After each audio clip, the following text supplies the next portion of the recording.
Eric, est-ce qu'on peut faire un petit point sur le groupe à cette heure? Sur les joueurs qui seront disponibles et des choses comme ça. Ouais. C'est ça. Alors on se parle Loïc Rémy,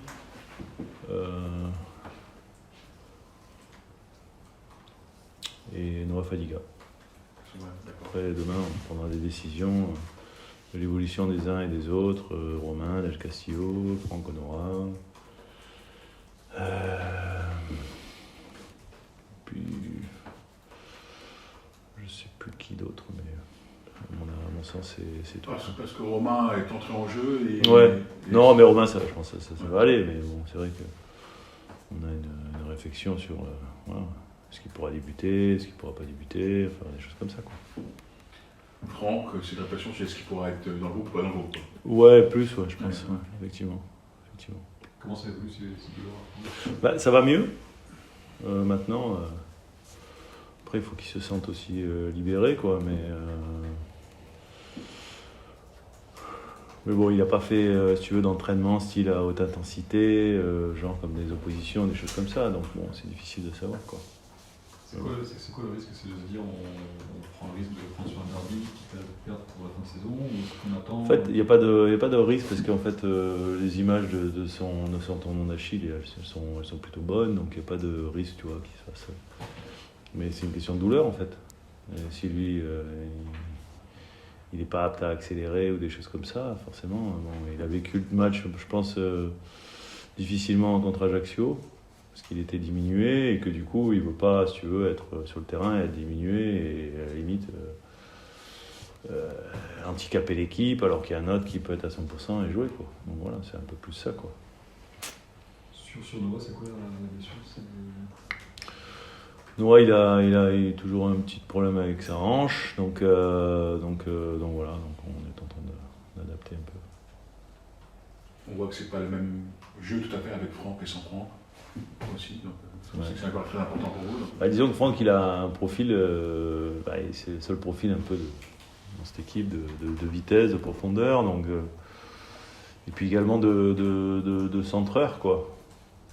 Typiquement de joueur un peu de côté et qui va délivrer des centres. Donc c'est vrai que c'est un peu le seul joueur que l'on a réellement dans ce profil-là. Donc forcément, de par sa singularité, il est évident que ça devient un joueur important parce que c'est le seul un peu de ce profil-là, quoi. Donc c'est différent, mais après, bon, quand elle n'est pas là, il y en a toujours un autre. On jouera en 11, quoi qu'il arrive. Hein, donc, et je suis persuadé que celui qui jouera alors, numériquement à la place de Franck, s'il ne peut pas être avec nous, il fera comme Mathias l'a fait sur le match contre Nantes, faire son match, donner le maximum, le meilleur. Et puis en plus, Mathias, tu vois, on n'avait peut-être pas projeté qu'il marque un but de la tête. donc voilà, bon, en foot, on sait que faut déjà avoir l'état d'esprit, ce qu'on a, et il faut garder ça parce que je pense que c'est notre base, quoi. Bon, il y a une sacrée dynamique là avant d'aller à Lorient. Est-ce que cette victoire, elle a enlevé quand même quelque part un petit peu de pression, cette victoire contre Nantes? Mais je n'ai pas senti que l'équipe était... et c'est ça que je trouve plutôt bien. Alors aussi on travaille là-dessus, mais je n'ai pas senti que l'équipe, tu vois, était sur le match contre Nantes, une équipe qui avait la peur du match, la pression du match et des choses comme ça. J'ai trouvé plutôt même assez sereine, et ça c'est quelque chose qui me plaît et c'est quelque chose que je veux que mon équipe dégage. Donc voilà, après il y a eu bien sûr peut-être le déroulement, j'allais dire l'histoire du match qui nous a fait également peut-être dégager cette sensation. Maintenant, c'est toujours mieux d'être dans une bonne dynamique. Après, il faut arriver à l'entretenir et il faut arriver effectivement, en tous les cas, le maître mot, je pense, c'est de ne pas se relâcher, quoi, tout simplement. Donc, et de continuer dans et d'essayer de justement entretenir cette dynamique-là. Donc il est évident que c'est toujours mieux. Après, c'est pas ça qui te garantit de faire un résultat à Lorient et qui est quand même l'objectif de ce match-là, quoi. Et quoi qu'il arrive, vous êtes sûr de ne pas être légable à la fin du week-end? C'est que Ouais. du bonus quelque Alors, part, le calendrier. J'aimerais bien que ce soit le dernier match, du coup.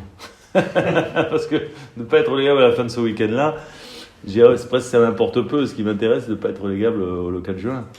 Donc voilà, maintenant, non, je crois qu'au contraire, il faut être dans l'état d'esprit de se dire qu'en faisant un très bon match et dans le contenu à Lorient, on aura peut-être des chances de ramener des choses, et que si on ramène des points ou un point, ça va nous permettre de continuer à avancer, de garder un petit matelas sur un ou deux adversaires, et voilà, parce que tous les matchs, quand les matchs passent, il reste moins de matchs forcément, et qu'il y a moins de points distribués, donc il vaut mieux être devant, quoi. On sent une équipe assez sereine en ce moment, en tout cas. Ouais, mais c'est ce que je dis, c'est ce que j'ai senti aussi sur le match de Nantes. Alors tout n'a pas été parfait sur le match de Nantes. On est bien d'accord, en deuxième mi-temps, on aurait peut-être pu faire mieux aussi. Après, c'est peut-être aussi l'histoire du match, le fait que tu mènes 2-0, où tu as envie aussi de protéger un peu ton résultat. Donc voilà, mais globalement, ouais, il n'y a pas d'affolement, il y a une sérénité, et les garçons s'entraînent bien. Voilà, il y a effectivement quelque chose qui dégage de l'équipe qui est plutôt positif. Après, comme je dis, ça ne nous garantit rien, et chaque match a son histoire, et chaque match est une nouvelle aventure. Donc voilà, on essaie de la préparer au mieux, cette aventure à Lorient, ce petit déplacement qui sera forcément un match particulier, parce qu'on sait que c'est un derby, et que c'est des matchs qui tiennent à cœur aux supporters, quoi. Et je pense aussi à certains joueurs de chez nous, parce qu'il y en a certains qui sont là depuis quelques années et qui, quelque part, ont aussi grandi avec ce genre d'opposition, quoi. Donc voilà, c'est sur la table maintenant, et il faut se préparer et faire le meilleur match possible là-bas. Il y a une équipe Lorient qui est devant le classement, on reste un peu en dessous. Est-ce que sur un derby, ça peut se niveler un peu en l'intensité? Je ne sais pas, en tous les cas, ce qui est sûr, c'est qu'il faut reconnaître qu'ils font une saison assez exceptionnelle.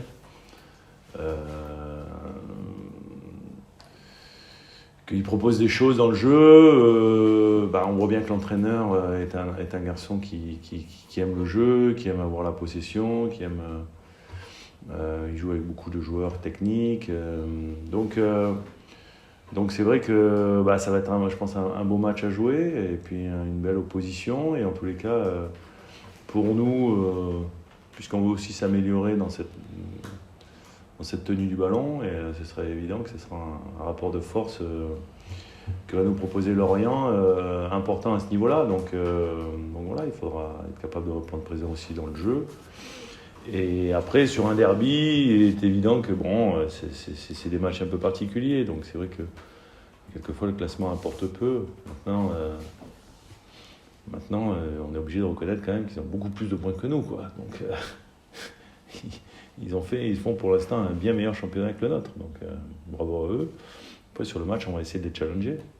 Toi, le point clé, c'est cette capacité à gérer leur passe, leur mise en place.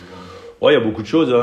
Sur le match, déjà, c'est une équipe qui a changé de système depuis quelques semaines maintenant, qui joue dans un nouveau système. Alors bon, est-ce qu'ils reviendront à 4 ? J'en sais rien, mais... Je pense que l'entraîneur est aussi un garçon qui veut avoir plusieurs flèches à son arc, plusieurs possibilités. Tu vois, il serait sur un très bon match à Paris, où ils ont montré quand même beaucoup de qualité. Gagner à Paris, c'est quand même, au Parc des Princes, c'est quand même pas anodin, même si sur les dernières semaines, c'est devenu un peu plus courant. Mais en tous les cas, on fait le match qu'il fallait, en marquant des beaux buts dans la construction. Donc, ouais, il y a beaucoup de choses à gérer. Et puis il y a aussi un garçon que vous connaissez bien ici, qui est arrivé à l'hiver et qui est en train de reprendre des couleurs à Lorient, donc Romain Fèvre, qui est aussi un des garçons effectivement à surveiller, quoi. Mais vous le connaissez beaucoup mieux que moi. Il aura à cœur, tu penses, Je ne sais pas s'il aura à cœur, mais en tous les cas, il aura à cœur forcément de défendre ses nouvelles couleurs, et puis nous, on aura à cœur de l'empêcher d'être bon, tout simplement. Donc, mais c'est un travail plus collectif qu'individuel pour moi et dans mes principes de jeu. Donc on essaiera de limiter son influence, ce qui n'est pas facile, parce qu'aujourd'hui, on va dire que c'est le joueur un peu... Avec le fait, je pense, c'est les deux joueurs qui sont un peu le moteur de l'animation offensive de leur équipe. Vous en parlez dans le vestiaire des joueurs de Romain Fèvre? Tu entends ça? Bon, alors moi, je ne suis pas tout le temps dans le vestiaire avec eux, même très peu. Mais, donc non, je ne peux pas dire que j'entends ça, mais je pense qu'ils le connaissent bien. Ouais, donc, Et je pense pas qu'il stigmatise plus qu'autre chose, quoi. Non. C'est un joueur un peu comme Ludovic Blas qui a tendance à rentrer sur son pied gauche. Est-ce que vous avez vécu une demi-période contre lui, contre Blas, ça peut servir contre Lorient avec, Bon, je sais pas, parce que si tu veux, Blas, on avait mis l'accent, alors on pensait qu'il démarrait le match, tu vois, par exemple. Et on avait mis l'accent effectivement sur que c'était un joueur, c'était un peu le joueur cible du match. Et on avait notamment effectivement beaucoup mis l'accent sur le fait que c'est un garçon qui jouait faux pied et qui rentrait. On avait un peu alerté, on avait montré des choses. Bon, ça l'a pas empêché de le faire et de se créer une occasion sur cette situation-là. Donc c'est pas parce que tu dis les choses qu'après tu arrives forcément à les j'allais dire, à faire déjouer, quoi. Donc on connaît bien sûr Romain, j'ai dit plus certains joueurs que moi, mais en tous les cas on sait ses qualités, on sait ce qu'il est capable de faire, et surtout il a, je pense, retrouvé, parce que forcément quand il jouait pas à Lyon et qu'il était un peu intermittent, il avait peut-être pas ce rythme qu'il est en train de retrouver, il a retrouvé cette capacité d'accélération, que vous avez bien connu ici, et qui peut faire des dégâts, et on l'a vu notamment sur les buts à Paris, quoi. On va dire sur ton équipe, il y a 6 matchs sans défaite, il me semble, avec ces brins de confiance, un peu de confiance qui s'accumule. C'est peut-être ça aussi qui explique cette sérénité qu'on sent. Ouais, il est évident que quand tu enchaînes des bons résultats, surtout dans une période qui est compliquée quand même à gérer, parce que quand tu arrives dans le money time d'une saison où il faut quand même sauver ta peau, d'enchaîner les résultats, d'enchaîner les clean sheets aussi, qui te garantissent justement de faire des résultats, c'est bien. La confiance, c'est bien aussi. Et, donc voilà, les voyants sont ouverts, mais en même temps, moi j'aime toujours alerter mon équipe, parce que voilà, de temps en temps, justement parce que ça marche bien, on a tendance peut-être à faire un peu moins les efforts et tout ça, et que nous on aura besoin de toute façon d'être à 120% sur les 5 matchs qui nous restent, pour pouvoir être performant comme on l'a été dernièrement. Donc on sait par quoi ça passe, on sait par un gros travail collectif, donc voilà, il faut que l'équipe soit là-dedans pour effectivement continuer à entretenir cette dynamique. Je vois un peu de Camilla qui arrive en janvier et qui s'est imposé, qui a pour expérience aussi, on a l'impression, la stabilité aussi à ce poste. Ouais, Kenny, on a... C'est Philippe aussi qui fait les passes D aussi.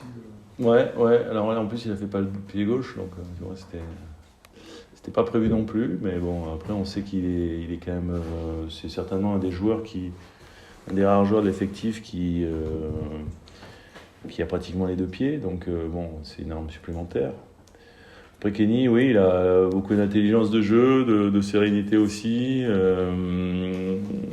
Sur le match, il avait un client, parce que Ganago, c'était beaucoup de puissance, beaucoup de effectivement de répétition des efforts et tout ça. Donc on savait qu'il avait déjà un rapport de force par rapport à un adversaire direct, tu vois, sur le match contre Nantes. Et après, derrière, ça l'a pas empêché, comme je demande à lui, mais aussi à Jika de l'autre côté, ou mes joueurs, mes latéraux, quels que soient ceux qui jouent, de proposer des choses quand on a le ballon. Et donc c'est vrai que Kenny, il est capable d'animer ce couloir aussi offensivement, même si défensivement, il a été aussi intelligent dans son match à Nantes, et que c'est un match vraiment abouti, quoi. Donc voilà, quand tu as un joueur qui est capable de faire déjà le premier travail défensif et après d'apporter offensivement des choses et des solutions, il est évident que c'est un plus, quoi. Comment tu expliques que vous soyez aussi fort de la tête, offensivement, que vous marquez beaucoup de la tête? Est-ce qu'il y a une explication rationnelle ou... C'est toujours pareil, à un moment donné, quand tu entraînes une équipe, et il faut que tu essaies d'analyser quand même tes points forts et sur quoi tu peux capitaliser. Moi j'aime bien quand je travaille avec un groupe, travailler et essayer justement de capitaliser sur les points forts que l'on peut avoir. Nous aujourd'hui, sur 2 de nos 3 attaquants, quand Jérémy est là, et ça n'a pas été tout le temps le cas, mais quand Jérémy est là et que Steve est là, effectivement ce sont 2 garçons qui ont de la taille, qui ont de l'impact, qui ont une agressivité aussi dans le jeu aérien offensif et défensif, parce que je n'oublie pas que Steve Et Jérém, il nous rend beaucoup de services aussi sur les phases arrêtées défensives. Et c'est important. Donc voilà, à partir du moment où tu as ces deux garçons-là et que tu les titularises, et il faut en faire en sorte que quand même il y ait des ballons qui arrivent dans la surface et sur justement ces phases de jeu où ils sont performants. Donc après, tu mets en place un système pour que les centres arrivent et qu'effectivement ils puissent les recevoir. Donc s'il n'y a pas de centre, ils ne peuvent pas marquer. Et s'il y a des centres, tu as plus de chances que ça se passe. Alors, comme je pense maintenant, ils sont quand même bien identifiés. Je pense que nos adversaires font bien sûr attention, essayent de limiter nos centres et donc, tu vois, sur le dernier match, c'est pas eux, mais c'est un troisième larron qui a quelque part peut-être un peu profité de la tension, d'être un peu plus focalisé sur les deux autres pour pouvoir tirer son épingle du jeu. Donc voilà, c'est du travail, c'est aussi convaincre les joueurs. Parce que c'était peut-être pas forcément quelque chose qui était très qui était très mis en place avant, en tout cas je sais pas, mais en tous les cas il est évident que depuis que moi je suis là, c'est un de nos principes offensifs, qu'on essaie de mettre en place. Donc voilà, après l'expliquer. Vous insistez beaucoup d'entraînement sur cette capacité des latéraux et des excentrés à centrer beaucoup. Ouais, les latéraux, et puis pas que les latéraux, mais ça peut être un milieu de terrain, ça dépend de la position, et ça dépend où, et ça dépend où est le ballon, où est-ce qu'on veut mettre le ballon, à quel niveau dans la surface tu veux le mettre, suivant la position du ballon, si c'est plus ou moins haut, tu vois. Donc voilà, il y a des choses, effectivement, et après il y a des repères, et après c'est des choses qui, quelque part, s'automatisent, tu vois, donc... Voilà, si on pourrait remarquer de la tête contre Lorient, ce serait bien, effectivement.